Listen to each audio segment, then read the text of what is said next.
Et bienvenue si vous nous rejoignez dans 64 minutes, place à notre grand angle.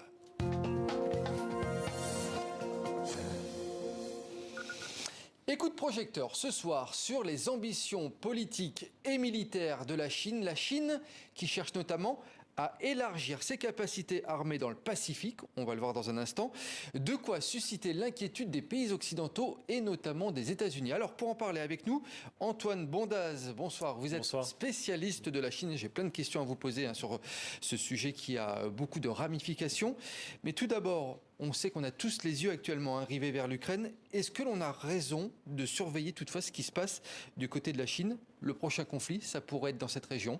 Alors le prochain conflit pourrait être dans la région, et surtout s'il y avait un conflit dans la région, il deviendrait forcément global avec des conséquences pour l'ensemble du monde, notamment sur les chaînes de valeur, à quel point on sait, la Chine, Taïwan, mais y compris la Corée du Sud, sont aujourd'hui indispensables dans les chaînes de valeur des microprocesseurs et des semi-conducteurs à l'automobile et autres. On va rentrer dans les détails dans un petit instant. Vous parliez de Taïwan, Antoine Bondaz. Je voulais qu'on revienne tout d'abord sur l'un des faits marquants de cette semaine. Ça ne vous a pas échappé.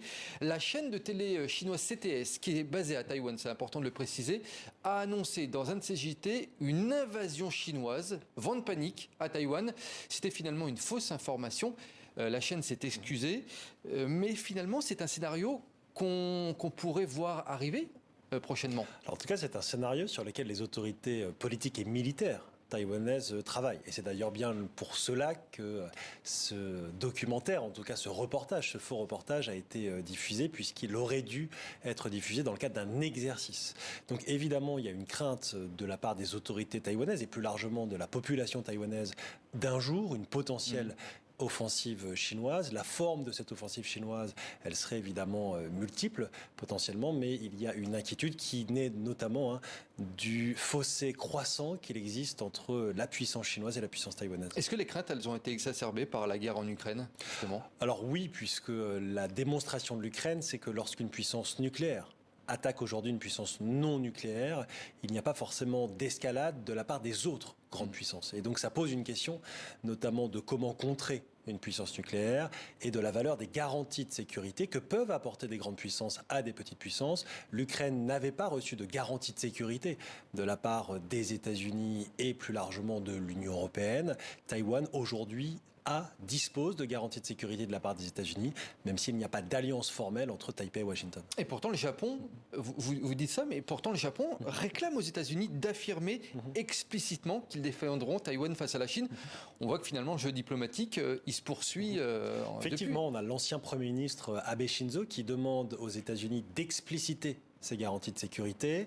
Il y a pour l'instant une forme d'ambiguïté stratégique de la part des États-Unis. Depuis 1979 existe ce qu'on appelle le Taiwan Relations Act qui, de fait, régit les relations non politiques, non diplomatiques entre Taïwan et les États-Unis. Et dans ce cadre, les Américains s'engagent à fournir notamment des équipements de défense à Taïwan et soulignent que s'il y avait une guerre dans le conflit, dans le détroit de Taïwan, cela aurait des conséquences régionales et cela impacterait la sécurité des États-Unis. Vous nous rappelez en quelques mots, pour nos téléspectateurs, pourquoi ce serait important pour la Chine d'attaquer Taïwan, pour qu'on comprenne bien? Alors, en tout cas, de contrôler Taïwan de la part de la République populaire de Chine. Premièrement, Taïwan n'a jamais fait partie de la République populaire de Chine. Et puis, il y a au moins trois raisons.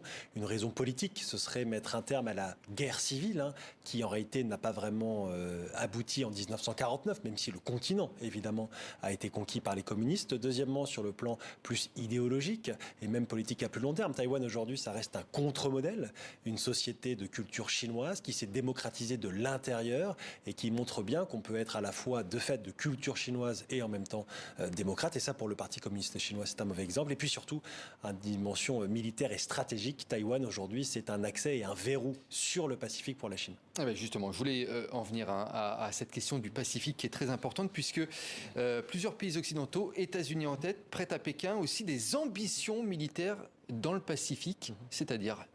Alors, l'inquiétude, c'est que la Chine soit potentiellement révisionniste ou en tout cas qu'elle cherche désormais à imposer ses revendications territoriales.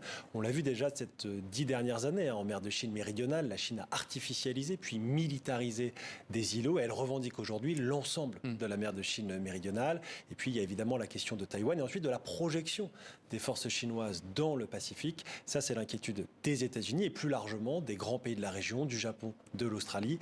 L'inquiétude, c'est évidemment que le rapport de force dans l'Indo-Pacifique, cette méga région, évidemment, évolue de façon favorable pour la Chine, défavorable pour les États-Unis. Mais justement, ce serait la même question que tout à l'heure. Ça serait quoi l'objectif de la Chine une fois qu'il pourrait s'ouvrir comme ça? C'est d'aller attaquer d'autres pays? C'est le contrôle d'une partie de la mer? Alors je pense que la Chine n'a aucun intérêt aujourd'hui à prendre Taïwan pour in fine attaquer les États-Unis. Ce qui est clair, c'est que du côté des autorités chinoises, il y a un complexe d'insécurité.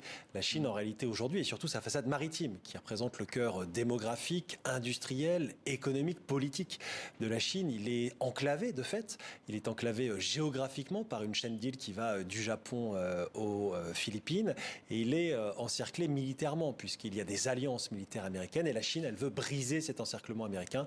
Et ça nécessite notamment de contrôler la mer de Chine méridionale, mais aussi de conquérir Taïwan. Alors, la Chine qui a indiqué ce mardi avoir signé avec les îles Salomon un vaste accord de sécurité, accord là aussi qui inquiète les Occidentaux, notamment parce que son contenu semble assez opaque. Deux questions en une, pourquoi ces inquiétudes et pourquoi les îles Salomon ?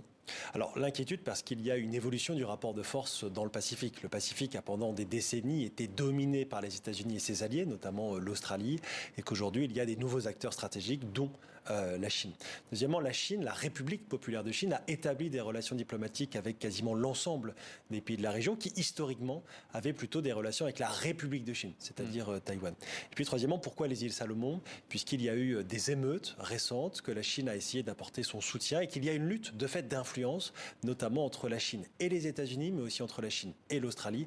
Et ce n'est évidemment pas un hasard si le conseiller national à la sécurité en charge de l'Indo-Pacifique, Kurt Campbell, s'était rendu dans la région il y a quelques jours. Mais les îles Salomon, qu'on comprenne bien, c'est un endroit, une région stratégique? Alors c'est stratégique surtout pour démontrer que la Chine elle est capable de changer les dynamiques dans l'océan Pacifique, elle est capable de renforcer sa présence et surtout que c'est désormais un acteur sur lequel ils font compter dans la région et ça évidemment c'est inquiétant pour les Australiens, pour les Américains, pour les Japonais et puis de plus en plus également pour les Français qui, il faut le rappeler, sont une puissance du Pacifique également. Exactement, la France qui a jugé préoccupant ce pacte de sécurité. Et puis ce vendredi, une délégation américaine est arrivée justement aux îles Salomon. Pourquoi ce déplacement d'une délégation américaine sur place? L'objectif, il est évidemment d'essayer d'éviter que les îles Salomon mettent en œuvre cet accord, même s'il a été annoncé. Et cela rappelle également l'attachement des États-Unis au Pacifique. On a beaucoup parlé d'Indo-Pacifique, on a beaucoup parlé d'Asie du Sud-Est, notamment une région centrale, évidemment, dans l'Indo-Pacifique.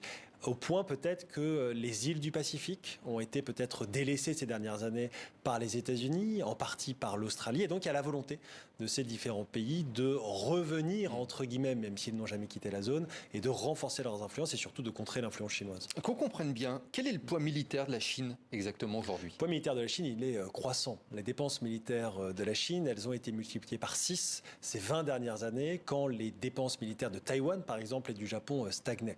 Donc la Chine est de fait aujourd'hui devenue une des plus grandes puissances militaires. Son budget militaire est à peu près à 250 milliards de dollars. C'est un tiers des dépenses américaines, mais c'est l'ensemble, la somme de l'ensemble des pays de la région, la Corée du Sud, le Japon, l'Australie, Singapour, l'Inde, etc. Donc on a une Chine qui, sur le plan quantitatif et qualitatif, a des capacités croissantes, a des revendications évidemment qui ne changent pas, et l'adéquation entre ces nouveaux moyens et ces revendications qui perdurent permettent évidemment à la Chine de changer le statu quo. On l'a vu encore une fois ces dernières années en mer de Chine méridionale. Antoine Bondaz, est-ce que la Chine a un intérêt vraiment de s'allier d'une manière ou d'une autre avec la Russie pour créer un gros bloc face à l'Occident? Est-ce que c'est dans les cartons, on peut dire? Alors pour l'instant, il n'y a pas d'alliance militaire entre la Chine et la Russie. Il y a un rapprochement. La Chine n'a pas forcément d'intérêt politique puisqu'elle rappelle que les alliances, c'est la mentalité de la guerre froide. C'est les éléments de langage utilisés par Pékin, rappelés d'ailleurs par Xi Jinping il y a quelques heures lors du forum Boao, dans lequel il appelle à une nouvelle initiative de stratégie, de sécurité, pardon. Donc s'allier s'allier avec la Russie aurait un coût de fait politique avec un gain militaire pas forcément très important. Ce qui est fondamental aujourd'hui, tant pour le régime russe que pour le régime chinois, c'est la question de la sécurité politique, qui est au cœur de la sécurité nationale de ces pays. Aujourd'hui, la Chine n'est pas une menace pour le régime russe et la Russie n'est pas une menace pour le régime chinois. C'est ce qui explique notamment ce rapprochement de ces dernières années et y compris de ces derniers mois. Et ce rapprochement, effectivement. Une dernière question.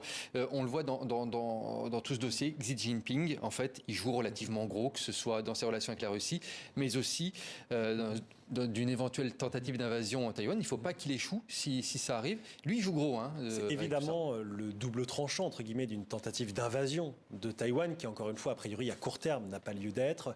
Ce qui est très important, par contre, c'est de rappeler que la priorité des priorités pour les dirigeants chinois, c'est de maintenir la légitimité du Parti communiste, que les problèmes intérieurs en Chine, et notamment aujourd'hui le Covid, représentent la priorité pour Xi Jinping, et que ces questions internationales, même si elles sont très importantes, restent relativement périphériques en réalité dans l'exercice du pouvoir du dirigeant. Parce qu'il commence à être un petit peu aussi contesté en intérieur. Alors on ne sait pas s'il est contesté, on le verra évidemment lors du prochain congrès. A priori, Xi Jinping restera au pouvoir. La question est de savoir si l'ingénierie institutionnelle du parti évoluera, mais le fait qu'il reste au pouvoir ne fait pour l'instant pas beaucoup de doute.